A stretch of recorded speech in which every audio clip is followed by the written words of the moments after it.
Well, hello everyone, and welcome to episode 62 of Impact Makers. Well, Dustin, I remembered the hat today. So we had a couple call outs on LinkedIn asking where my hat was. Complete oversight on our part. We were having a little recording snafu. We didn't want to re-record for multiple takes. So we didn't want to multitask and kind of keep doing it, right? So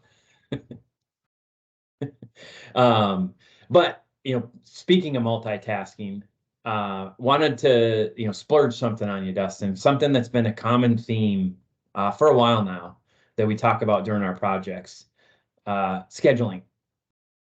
So we know, and a lot of our clients know, there's a lot more to scheduling than just picking the right software, if there was a software.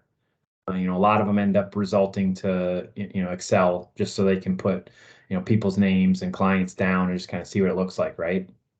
But I thought we should talk about what are the important drivers of a good schedule, and how does it tie to that whole multitasking topic that we talked about last time. Uh, so I had no idea the question or where you were going today. So that is a loaded question, and we don't have enough time in our 4 to 5 minute impact majors to truly do this justice. Yeah. But at a high level, Yeah. I Let's can keep say going. a few. Yeah. I can say a few things, and just know that I am not going to do this topic justice with what I'm about to say. So a couple things initially come to mind. One is we need to match the schedule to the actual time needed. And hopefully that reflects an accurate budget, not a fingers crossed, this is the realization I want budget, but what it's actually going to take, regardless of what the fee, incentives, or anything like that was to the client. So we've got to schedule the actual time needed, number one. Number two, we need to schedule the actual time needed when we should be doing the work. So that means we need to make sure that if we've got an in charge and an associate doing some interim field work and maybe some planning work, we need to schedule time for that. So that way it's built into their schedule, right? And then they can get ahead and plan appropriately for the year end work. And then obviously year end field work, making sure that we aren't just block scheduling Monday through Friday, because that's the easiest thing to do. This week you're here, this week you're there, that type of thing. But truly looking at, do we need 3 days? Do we need 6 days? What is it? Do we need 6 weeks? What do we need? And then following that through, you also need to schedule some time for wrap up.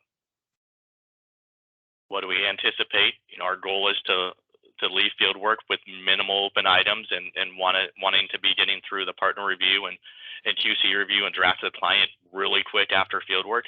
So what does that mean from what do we need to be doing from reserving some time, blocking some time, giving some people some flexibility to get the wrap up done and not just go job to job to job to job and everything snowballs and everything gets behind.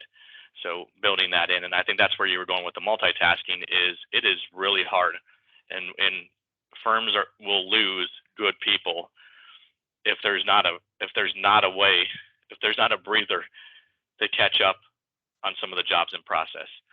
And you're just going, from job to job to job to job, and expected to during the week at 10 o'clock at night or 5 in the morning, if there isn't buffer time or wrap up time built in,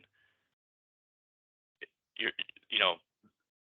going to be multitasking. Your people are going to be multitasking or finding ways to get it done during the week, and that's just going to burn people out. Yeah, I mean, I would add on to that and say you really can improve your schedule if you start thinking of it in the reality of getting a job done. And so what do I mean by that? You articulated through kind of an audit engagement, which is a larger chunk. There's 4 distinct phases for that, but you can apply that in the phases of a recurring client accounting services engagement, or annual tax work, or whatever, tax planning work. What do I mean by that? Well, this time of year, as we approach the busy season, the fall busy season for tax, we need to have some time in there for, reaching out to clients, connecting with clients. That could be on a schedule in a group of time, not per client, but have it be, a group of things so that you can see over however many hours you want to put on a schedule, you can see, oh, 20% of my time should be spent doing client reach out. 20% of my time should be, reviewing things. 20% of my time, might be an other category. And when you start looking at it that way, you can kind of focus your people in on the tasks that they should be doing and not have them just hyper focused in on, oh, I'm just reviewing. And then all that other stuff feels like they're multitasking, feels like chaos. Yeah, if it's not organized in how they should be attacking it. Yep. So let us know what you think from a scheduling perspective. What have you seen work well? We'll probably unpack this a little bit more in some future episodes, but we just wanted to get the ball rolling on it. So let us know what you think.